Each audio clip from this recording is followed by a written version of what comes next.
والصلاة والسلام على سيد الأنبياء والمرسلين أما بعد فقد قال الله تبارك وتعالى في القرآن الكريم أعوذ بالله من الشيطان الرجيم بسم الله الرحمن الرحيم واعلموا أن فيكم رسول الله صدق الله العظيم وصدق رسوله النبي الكريم۔ سچا ہمارا مالک اور سچا ہمارا خالق کہ سوا اس واحد یکتا کی کوئی عبادت کے لائق نہیں، اور سچے اس کے پیارے حبیب آپ کے اور میرے آقا و مولا رحمت للعالمین خاتم النبیین حضرت سیدنا و مولانا محمد رسول اللہ صلی اللہ علیہ وآلہ وسلم کہ جن کے ذکر کی اس خوبصورت محفل میں اور آپ حاضر ہیں۔ الحمدللہ کافی دیر سے یہاں حضور کی بارگاہ اقدس میں ہدایہ عقیدت پیش کیے جاتے رہے۔ اللہ تعالیٰ اس محفل کو اپنی بارگاہ میں قبول فرمائے، سجانے والوں کو سجانے پر اور آپ آنے والوں کو آنے پر اجر عظیم عطا فرمائے، اور اللہ کریم ہمیں یہاں پر نازل ہونے والی ذکر مصطفیٰ علیہ السلام کی برکات سے استفادہ کرنے کی توفیق عطا فرمائے۔ مختلف انداز میں حضور علیہ السلام کی بارگاہ میں ہدایہ عقیدت پیش کیے گئے، نعت کی صورت میں بھی، اور آتے ہوئے جیسے مجھے محسوس ہوا یقیناً خطابات کی صورت میں بھی حضور علیہ السلام کا ذکر مختلف انداز میں کیا گیا۔ میں نے بھی تھوڑی دیر آپ سے کلام کرنا ہے۔ ان محافل کا مقصد جو ہوتا ہے، ایک تو ذکر مصطفیٰ خود ایک عبادت ہے، اللہ کا ذکر کرنا اور حضور کا ذکر کرنا یہ ایک عبادت ہے۔ تو ان محافل میں جمع ہونے کا ایک مقصد تو یہ ہوتا ہے کہ وہ سارا وقت اللہ کی عبادت میں گزر جائے، اور دوسرا مقصد یہ ہوتا ہے کہ حضور کی محبت بھی سینے میں بڑھے، اتباع کا جذبہ بھی بڑھے، اور ذات رسالت کے ساتھ عقائد بھی مضبوط ہوں۔ تو میں نے تھوڑی دیر جو آپ سے کلام کرنا ہے، میں کوشش کروں گا کہ محبت رسول بھی سینوں میں بڑھتی رہے، اور ذات رسالت کے بارے میں عقیدہ بھی جو اہل سنت کا ہے اس پر آپ کا اعتبار اور یقین مزید مضبوط ہوتا رہے۔ اللہ تعالیٰ نے مختلف انداز میں حضور کی شانوں کو بیان فرمایا۔ قرآن کریم میں جا بجا اللہ حضور کی شان کو بیان فرماتا ہے۔ مختلف انداز میں رسول اللہ علیہ السلام خاتم النبیین صلی اللہ علیہ وآلہ وسلم کی شانوں کو اللہ تعالیٰ ذکر فرماتا ہے۔ جو مقام میں نے تلاوت کیا، اللہ تعالیٰ فرماتا ہے وَاعْلَمُوا أَنَّ فِيكُمْ رَسُولَ اللَّهِ، جان لو کہ رسول اللہ علیہ السلام تم میں موجود ہیں۔ اب اگر کوئی بھی بے سہارا اس مجلس میں بیٹھا ہے نا، ایسا کہ جس کو دنیا میں کوئی سہارا محسوس نہیں ہوتا، کوئی غریب ایسا بیٹھا ہے جو سمجھتا ہے دنیا میں میرا اور کوئی ہے نہیں، کوئی مسکین ایسا بیٹھا ہے، کوئی مسکین جو سمجھتا ہو کہ دنیا میں میرا کوئی سہارا نہیں ہے، کوئی مجھے پوچھنے والا نہیں ہے، کوئی میرے دل کو دھارس نہیں ہے کہ میرا بھی کوئی ہے، اللہ تعالیٰ قیامت تک آنے والے ہر قرآن کی قاری کو بتا رہا ہے اپنے آپ کو اکیلا محسوس نہ کرنا، فکر نہ کرنا، اگر حضور سے نسبت رکھتے ہو، اگر میرے ہو، اگر مصطفیٰ جان رحمت صلی اللہ علیہ وآلہ وسلم کا کلمہ پڑھ رکھا ہے تو وَاعْلَمُوا أَنَّ فِيكُمْ رَسُولَ اللَّهِ، جان لو رسول اللہ علیہ السلام تم میں موجود ہیں، رسول اللہ علیہ السلام تم میں موجود ہیں۔ اب یہاں پر مفسرین نے کہا کہ قرآن ہسٹری کی بک نہیں ہے، قرآن خالی ایک ایسا نہیں ہے کہ بس ایک ہسٹری کے واقعات ہیں، ہم نے صرف اصال ثواب یا حصول ثواب کی نیت سے ہی پڑھنا ہے۔ کہا کہ قرآن تو قیامت تک آنے والے مسلمان کے لیے ایک ضابطہ حیات ہے۔ حضور علیہ السلام جیسے آخری نبی ہیں، حضور کے بعد جیسے کوئی نبی اور نہیں آنا، اسی طرح قرآن اللہ تعالیٰ کا مخلوق سے آخری کلام ہے۔ اب اللہ تعالیٰ نے قیامت تک مخلوق سے دوبارہ کلام نہیں فرمانا، پہلے رسول تشریف لاتے، ان کے ذریعے اللہ تعالیٰ قرآن، ان کے ذریعے اللہ تعالیٰ مخلوق سے کلام فرماتا، ان کو کتابیں عطا فرماتا، صحیفے ملتے اللہ تعالیٰ نبیوں کے ذریعے سے، رسولوں کے ذریعے سے لوگوں سے کلام فرماتا۔ لیکن جیسے حضور خاتم النبیین ہیں، حضور کے بعد کوئی نبی نہیں آنا، اسی طرح قرآن اللہ کا اپنی مخلوق سے آخری کلام ہے۔ اب قیامت تک اللہ نے مخلوق سے دوبارہ کلام اس انداز میں یا کسی بھی انداز میں اس طرح ارشاد یا احکام نہیں آنے۔ بس حضور پہ جیسے شریعت مکمل ہو گئی، دین مکمل ہو گیا، ویسے ہی قرآن پہ اللہ تعالیٰ کا تمام مخلوق کے لیے وہی آخر تک کلام ہے۔ تو اب قرآن صرف صحابہ کے لیے تو نازل نہیں ہوا تھا کہ صحابہ کے لیے گائیڈنس ہے، صحابہ کے لیے نافذ العمل ہے، باقی قیامت تک آنے والی امت مسلمہ نے صرف ہسٹری کی بک کے طور پہ پڑھنا ہے، یا صرف اصال ثواب یا اصول ثواب کے لیے، یا رمضان میں تراویح کے لیے پڑھنا ہے؟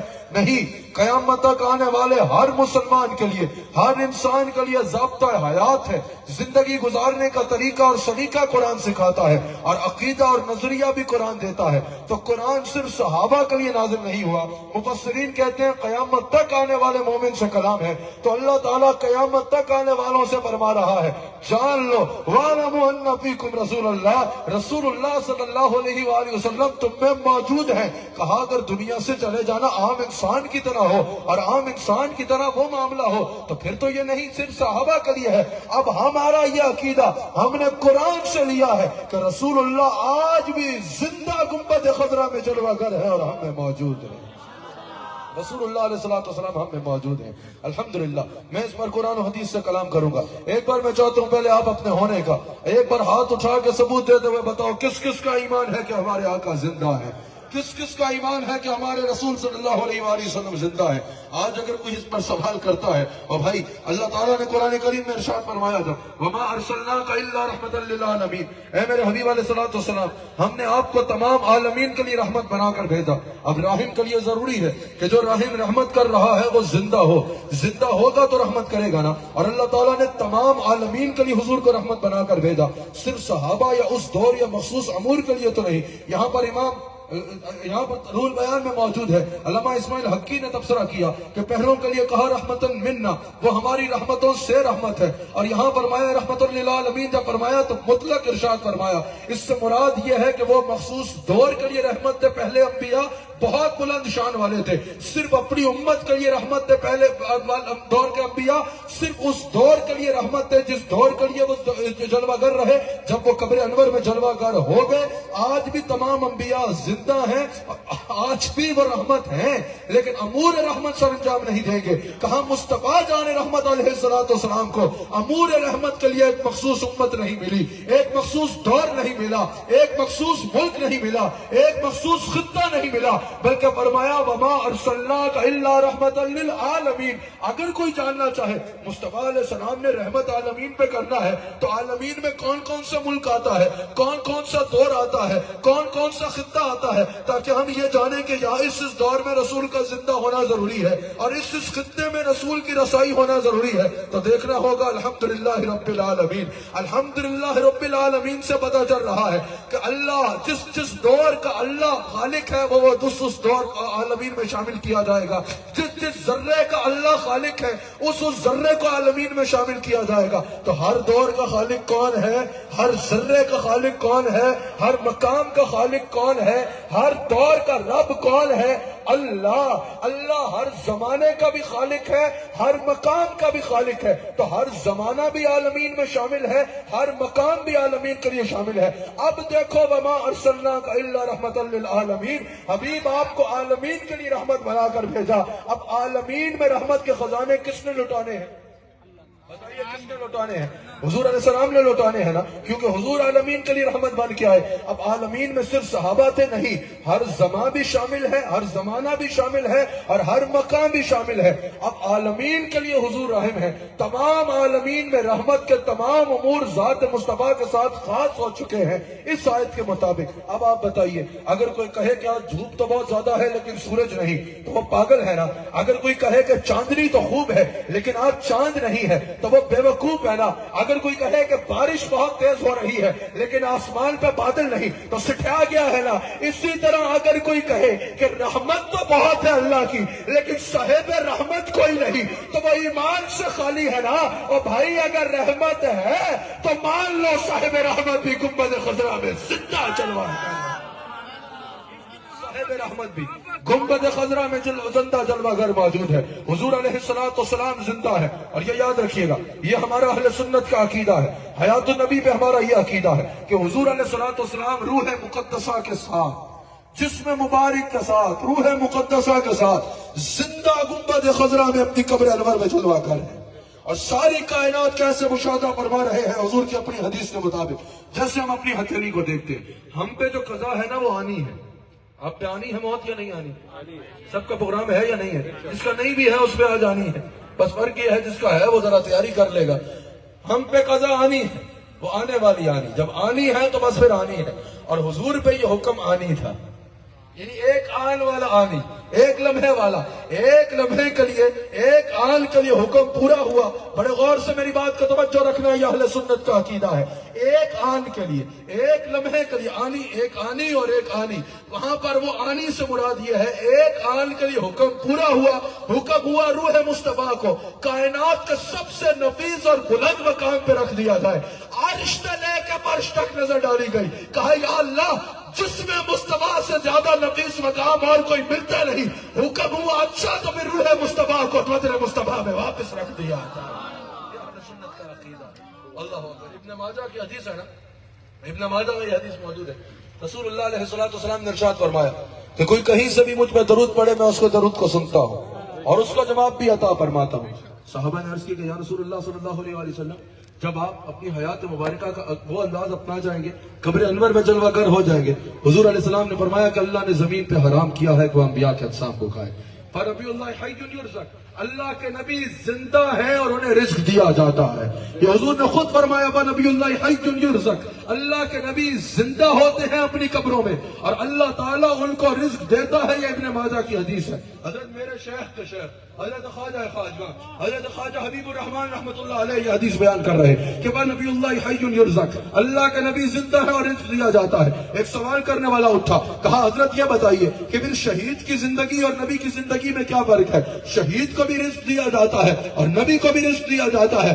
آپ نے فرمایا حدیث یہ ہے کہ نبی اللہ حی یرزق، اللہ کے نبی زندہ ہے اور انہیں رزق دیا جاتا ہے، اور کہا دیگر حدیث کو بھی دیکھتے ہوئے اور وما ارسلناک الا رحمۃ للعالمین کو دیکھتے ہوئے، ان اغناہم اللہ ورسولہ من فضلہ کو دیکھتے ہوئے، انا اعطیناک الکوثر کو دیکھتے ہوئے، اور اس طرح کے بے شمار دلائل کو دیکھتے ہوئے اس کی تفسیر یہ ہوگی کہ نبی اللہ حی یرزق، اللہ کے نبی کو رزق اس لیے دیا جاتا ہے اپنی ضرورتیں پوری کرنے کے لیے نہیں، اس لیے دیا جاتا ہے تاکہ عالم میں تقسیم کر ڈالے۔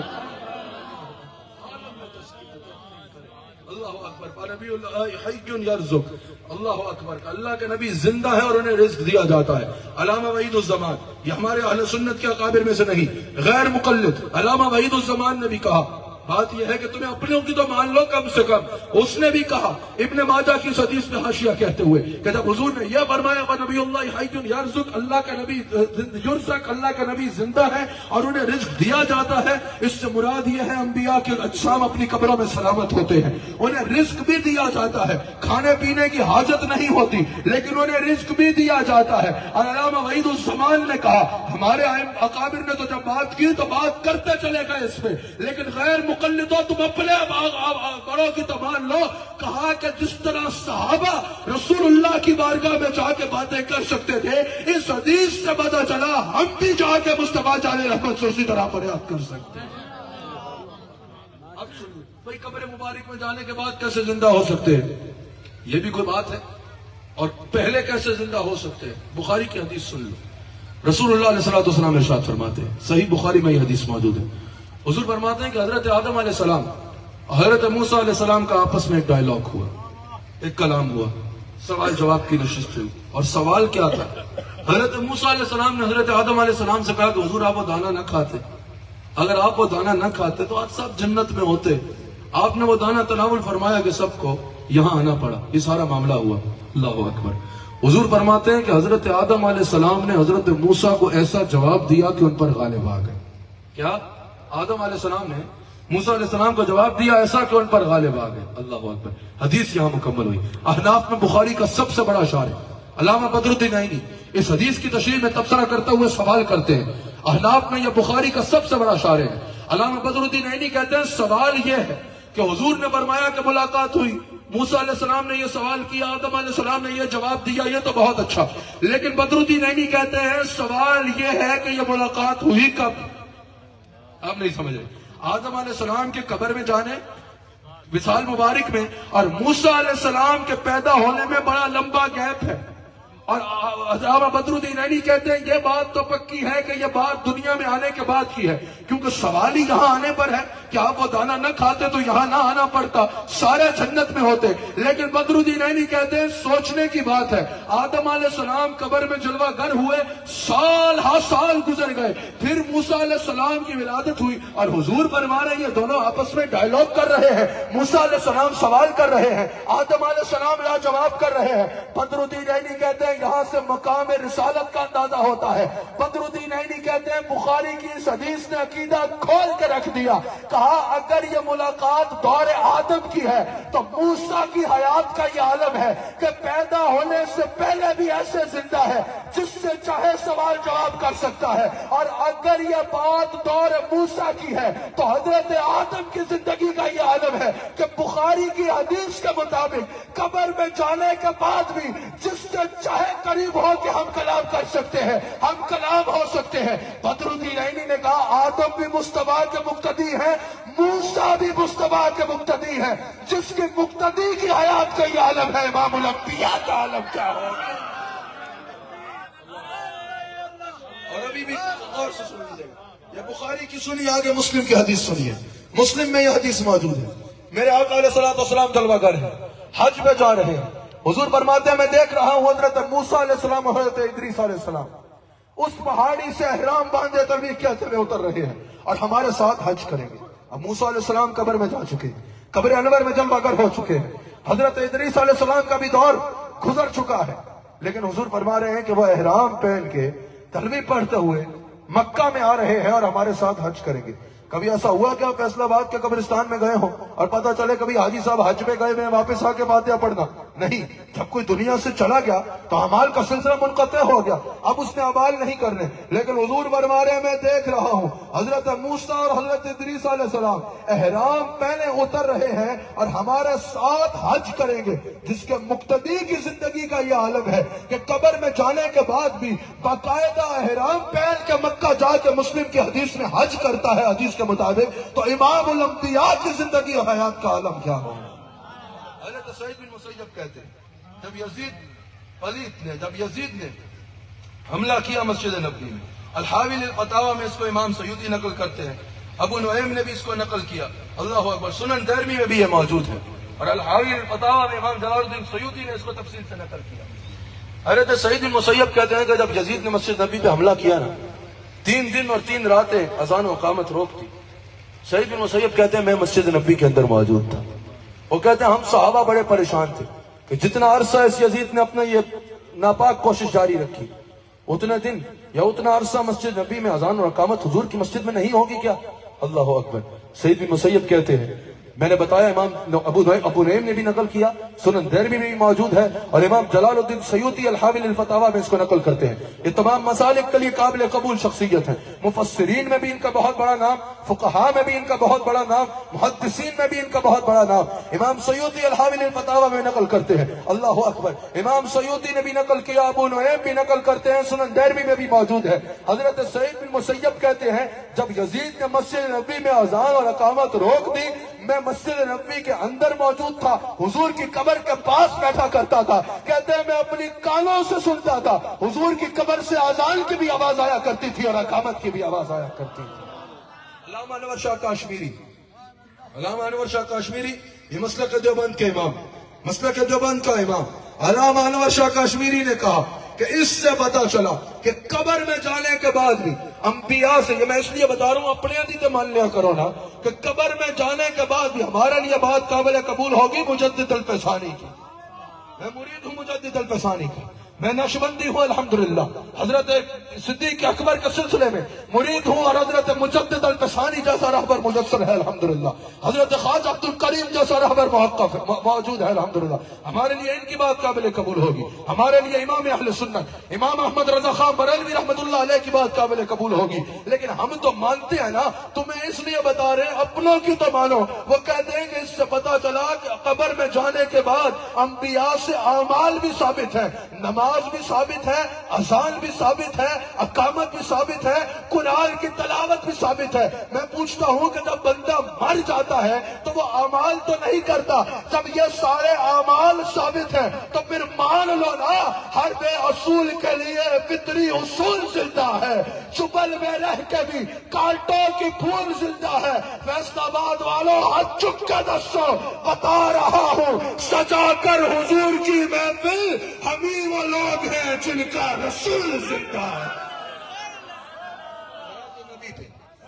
بھین دلیل یہ آیت ہے، وَلَوْ أَنَّهُمْ إِذْ ظَلَمُوا، بڑے غور سے سنیے گا، یہ بھین دلیل ہے حیات النبی پہ یہ آیت بھی کہ وَلَوْ أَنَّهُمْ إِذْ ظَلَمُوا أَنفُسَهُمْ جَاءُوكَ فَاسْتَغْفَرُوا اللَّهَ وَاسْتَغْفَرَ لَهُمُ الرَّسُولُ لَوَجَدُوا اللَّهَ تَوَّابًا رَحِيمًا۔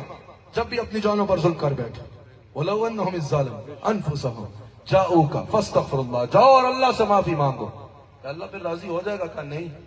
وَاسْتَغْفَرَ لَهُمُ الرَّسُولُ، پھر رسول تمہاری سفارش کریں، لَوَجَدُوا اللَّهَ تَوَّابًا رَحِيمًا، پھر ضرور پاؤ گے مجھے توبہ قبول کرنے والا اور معاف کرنے والا۔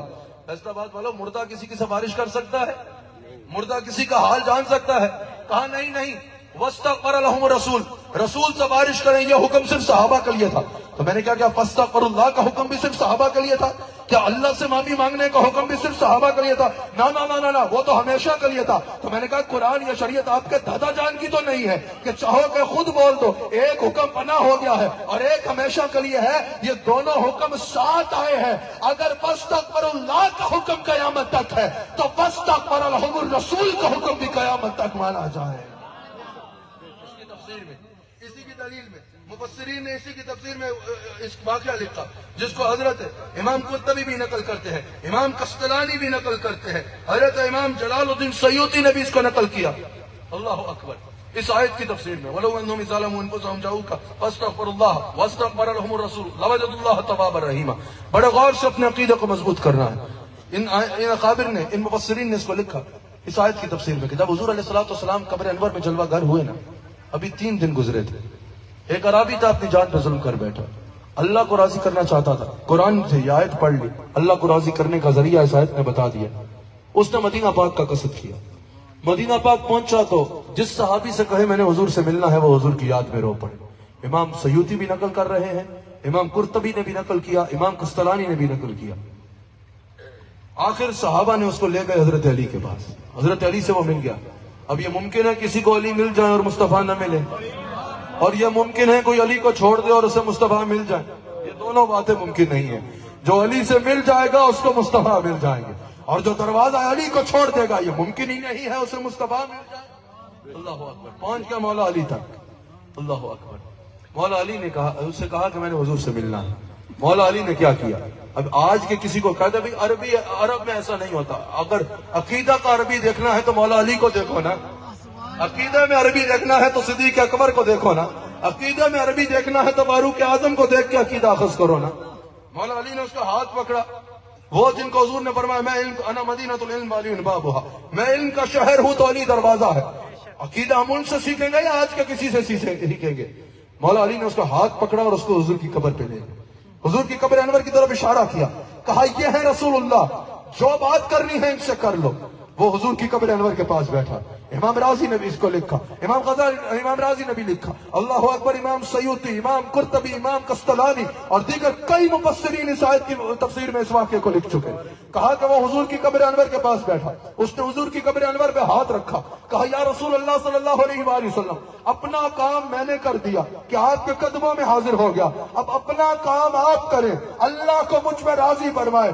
مولا علی کہتے ہیں ہم سب صحابہ نے اپنے کانوں سے سنا کہ حضور کی قبر سے آواز آتی ہے، چل میں تیرے رب کو تجھ پہ راضی کروا چکا ہے۔ اللہ اکبر، بتا رہا ہوں سجا کر حضور کی محفل۔ امام فخر الدین رازی نے بھی اس کو لکھا، کبیر میں موجود ہے کہ جب افضل البشر بعد از انبیاء سیدنا صدیق اکبر رضی اللہ تعالیٰ عنہ، خصائص کبریٰ میں موجود ہے، فخر الدین رازی نے بھی اس کو لکھا کہ جب سیدنا صدیق اکبر رضی اللہ تعالیٰ عنہ کا وقت آخر آتا ہے، صدیق اکبر کیا وصیت کرتے ہیں کہ میری میت کو اٹھانا اور رسول اللہ علیہ السلام کے دروازہ کرم پہ رکھتے ہیں، اور حضور سے سوال کرنا یا رسول اللہ غلام حاضر ہے، کیا حکم ہے؟ اگر حضور اجازت دیں تو قدموں میں دفنا دینا، اگر اجازت نہ ہو تو بقیع میں دفنا دینا۔ اب صدیق اکبر کا کیا عقیدہ پتہ چلا کہ صدیق اکبر کا یہ عقیدہ ہے کہ جیسے حضور قبر کے باہر زندہ تھے ویسے ہی حضور قبر کے اندر زندہ ہیں۔ پھر صحابہ نے کیا اس کو صرف صدیق اکبر کی محبت کی کیفیت سمجھ کے نظر انداز کر دیا؟ نہیں، مولا علی جیسا صحابی، حضرت عثمان جیسا صحابی، حضرت عمر فاروق جیسا صحابی حضرت صدیق اکبر کی میت کو اٹھاتے ہیں، تو جسم مبارک کو اٹھاتے ہیں، حضور کی قبر انور کے حجرہ مبارک کے باہر رکھتے ہیں، عرض کرتے ہیں یا رسول اللہ غلام حاضر ہے، ارشاد فرمائیے کیا حکم ہے؟ حضور کی قبر انور سے جو حکم ہوتا ہے اس کے مطابق قدموں میں دفن کرتے ہیں۔ پتہ چلا صدیق اکبر سمیت ہر صحابی کا یہ بنیادی عقیدہ تھا کہ جیسے حضور قبر سے باہر زندہ سنا کرتے تھے ویسی قبر مبارک کے اندر زندہ سنا کرتے تھے۔ اللہ اکبر۔ یہ جو آیت ہے نا، لقد من اللہ علی المؤمنین اذ بعث فیہم رسولا، آپ اس کو میلاد کے دنوں میں علماء سے سنتے ہوں گے۔ حضرت غزالی زمان اس کو جو ہے وہ حیات النبی کے لیے مجھے بڑا اچھا لگا ان کا نقطہ، حیات النبی کے ثبوت پہ پیش کیا، کہا کہ یہ حیات النبی کی دلیل ہے۔ کہا وہ کیسے، یہ حیات النبی کی دلیل کیسے بنے گی؟ انہوں نے بڑی خوبصورت بات کی، کہا اللہ فرما رہا ہے لقد من اللہ علی المؤمنین اذ بعث فیہم رسولا، کہ ہم نے مومنین پر احسان کیا کہ انہیں اپنا رسول عطا فرمایا۔ کہا اللہ بے نیاز ہے، احسان نہیں جتاتا، سب کچھ دیا احسان نہیں جتایا، حبیب کو بھیج کے، حبیب کو بھیجنے کے بعد بے نیاز ہونے کے باوجود بے نیاز ہے لیکن احسان جتا رہا ہے۔ کہا سوال یہ ہے کہ اللہ کن پر احسان جتا رہا ہے؟ صرف صحابہ پر؟ کہا نہیں، مومنین پر۔ کہا قیامت تک آنے والے مومنین پر؟ کہا بالکل۔ آپ بتاؤ حضور کی آمد آپ پر احسان ہے یا نہیں ہے؟ مجھ پر احسان ہے یا نہیں ہے؟ ابھی کوئی کہتا ہے نہیں ہے تو اللہ مومنوں سے کہہ رہا ہے کہ ہم نے مومنین پر احسان فرمایا کہ ان میں اپنے حبیب کو بھیجا۔ حضرت غزالی زمانے میں بڑی خوبصورت بات کی، کہا سوال یہ ہے کہ اللہ جب احسان جتا رہا ہے مومنین پر کہ ہم نے مومنوں پر احسان کیا اپنے حبیب کو بھیج کے، تو یہ صرف صحابہ پہ تو نہیں ہے، ہم پہ بھی احسان جتا رہا ہے اور آج تک احسان جتا رہا ہے۔ کہا اگر احسان ہی مر چکا ہے، اگر احسان ہی موجود نہیں ہے تو پھر جتا کیا رہا ہے؟ اگر جتا رہا ہے، آج بھی جتا رہا ہے، قیامت تک جتا رہا ہے، تو غزالی زبا کہتے ہیں یہ اس بات کی دلیل ہے کہ دور آتے رہیں گے، دور جاتے رہیں گے، قومیں آتی رہے گی، قومیں جاتی رہے گی، اللہ ہر قوم کو کہہ رہا ہے میرا رسول تم میں زندہ جلوہ گر ہے اور یہ میرا تم پہ احسان عظیم ہے، اس کو احسان مانو۔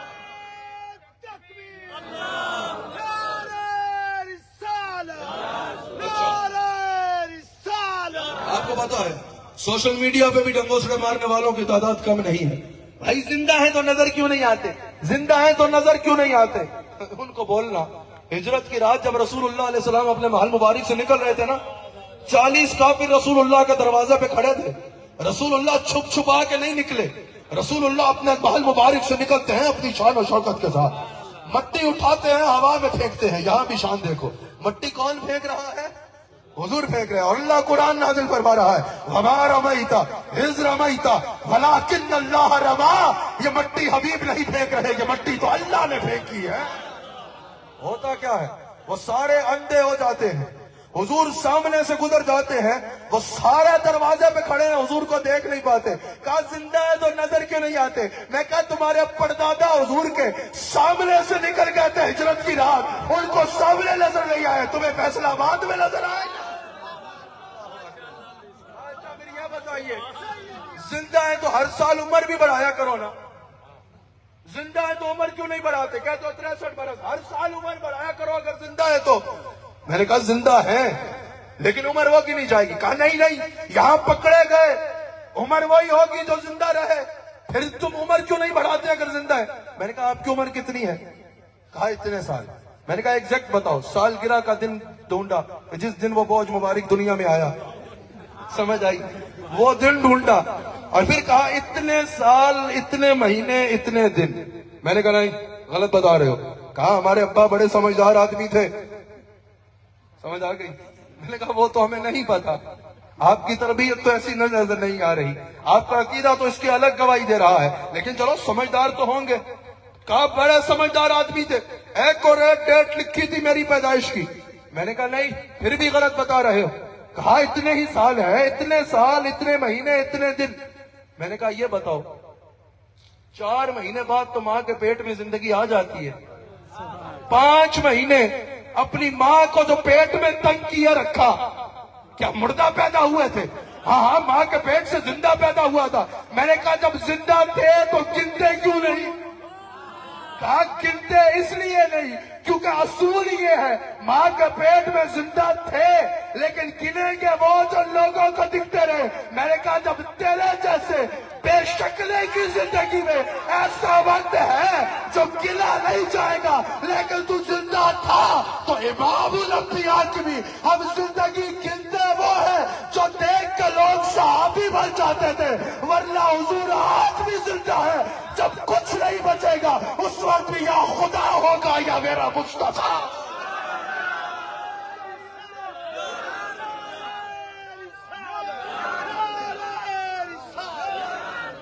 تمہیں یہ سمجھ نہیں آتا۔ ابھی یہ میرا بھائی غلام مصطفیٰ پڑھ رہا تھا نا کہ آپ زندہ ہے واللہ، ایک بار ہاتھ اٹھا کے بولو آپ زندہ ہے واللہ۔ ایسا نہیں یار، ہاتھ اٹھا کے بولو آپ زندہ ہے واللہ۔ اسی رات یہ تھکے ہو تو انہوں پتا ہوئے گا، میں پیچھے 3 مہینے مستقل سفر سے، امریکہ سے، پھر برطانیہ سے، یورپ سے ہوتا ہوا جس دن سے یہاں سے پہنچا پنجاب میں مستقل سفر پہ ہو۔ تھکاوٹ، ذکر مصطفیٰ تھکاتا تو نہیں ہے، ذکر مصطفیٰ تو تھکاوٹ دور کرتا ہے۔ جب صدیق اکبر کو مارا نا مشرکوں نے، ہڈیاں توڑ دی صدیق اکبر کی، صدیق اکبر بے ہوش ہو گئے، صحابہ کہتے ہیں ہم سمجھے ابو بکر کا وصال ہو گیا ہے۔ صدیق اکبر کی والدہ کہتی ہے رات گئے صدیق اکبر کو ہوش آیا، اٹھتے ہی کہتے ہیں بتاؤ میرا مصطفیٰ کہاں ہے؟ صدیق اکبر کی والدہ نے کہا ابو بکر آرام کر لو، ٹھیک ہوگی تمہارے بدنبی کے بعد بھیج دیں گے۔ کہا نا ہمیں آرام دوا سے نہیں آتا، ہمیں آرام دیدار مصطفیٰ سے آتا ہے۔ ایک بار ہاتھ اٹھا کے کہو آپ زندہ ہے واللہ، اور فیصلہ آبادیوں کنجوسی نہ کرو، ہاتھوں کو اٹھا کے کہو آپ زندہ ہے واللہ، آپ زندہ ہے واللہ، آپ زندہ ہے واللہ، میرے چشم عالم سے چھپ جانے والے۔ آخری بات سن لو، آپ بھی زندہ ہے، آج زندہ ہے۔ میں نے کہا تمہیں اس میں حیرت ہو رہی ہے، آج تو زندہ ہے ہی ہے۔ ایک اگلی بات بتاؤں، سنو گے یا بس کر دو؟ کون کون سننا چاہتا ہے ذرا ہاتھ اٹھائیں۔ آپ کو پتا ہے مصطفیٰ تب بھی زندہ تھے جب ولادت بھی نہیں ہوئی تھی۔ اصل کیا ہے صرف اتنا پتا ہے، حضور کی اصل کیا؟ اب لوگ کہتے ہیں بھائی حضور بشر نہیں ہے، خدا کا واسطہ ہے کوئی پڑھ لکھ کے کسی سے عقیدہ سیکھ کے بیان کیا کرو۔ حضور کی بشریت کا انکار قرآن کی نص کا انکار ہو جائے گا۔ حضور بشر ہیں، اہل سنت میں کسی نے، اکابر نے، کسی نے حضور کے بشر ہونے کا انکار نہیں کیا۔ یہ دیکھو نا یار، سائنس پڑھتے ہیں میتھمیٹکس والے سے، میتھمیٹکس پڑھتے ہیں کیمسٹری والے کے پاس جا کے، سنی حضور کا بشر نہیں مانتے۔ میں نے کہا کہاں سے آ رہا ہے؟ کس نے بتایا؟ ہماری مسجد کے مولوی صاحب نے بتایا۔ میں نے کہا مولوی صاحب سنی ہے؟ کہا نہیں۔ تو میں نے کہا سنیوں کا عقیدہ سنیوں سے پوچھو، کیا خیال ہے؟ سنیوں کا کیا عقیدہ ہے ہم سے پوچھو نا۔ ہم حضور کی بشریت کا انکار نہیں کرتے، ہم حضور کا بشر مانتے ہیں، لیکن ہمارا یہ عقیدہ ہے لباس سے بشر 1450 سال پہلے اتحاد کے ساتھ آئے۔ حضور کی اصل نور ہے، نور بن کے حضور تب بھی موجود تھا جب آدم کا جسم مٹی اور پانی میں تھا۔ اس پر ایک بات سن لو، حضور تب بھی زندہ جب ابھی ولادت بھی نہیں ہوئی۔ یہ جو اللہ نے فرمایا نا یا ایھا النبی انا ارسلناک کا شاہدہ، یہاں کاف ضمیر ذوالحال ہے۔ جیسے اگر کوئی کہے رأیت زیدًا راکبًا، میں نے زید کو دیکھا، غور سے سننا تاکہ سمجھ پاؤ، رأیت زیدًا راکبًا، میں نے زید کو دیکھا اس حال میں کہ وہ سوار تھا۔ اب اگر کوئی پوچھے دائیں جانب سے سوار ہوا یا بائیں جانب سے سوار ہوا تو کہا جائے گا بے وقوف، گرامر پڑھتا نا۔ یہاں کاف ضمیر ذوالحال بتا رہی ہے نا کہ اس حال میں دیکھا کہ پہلے سے سوار تھا، تو پتا چلا میں نے ابھی دیکھا۔ مجھے نہیں پتا کہ وہ جڑا والا سے سوال ہوا تھا یا گجرا والا سے سوار ہوا تھا، میں نے تو اب بھی دیکھا زید کو فیصلہ آباد میں، اور اس حال میں دیکھا رأیت زید راکبًا کے زید میں نے دیکھا تو سوار تھا۔ تو کیا پتا چل رہا ہے کہ میں نے ابھی دیکھا، زید میرے دیکھنے سے پہلے کا سوار تھا۔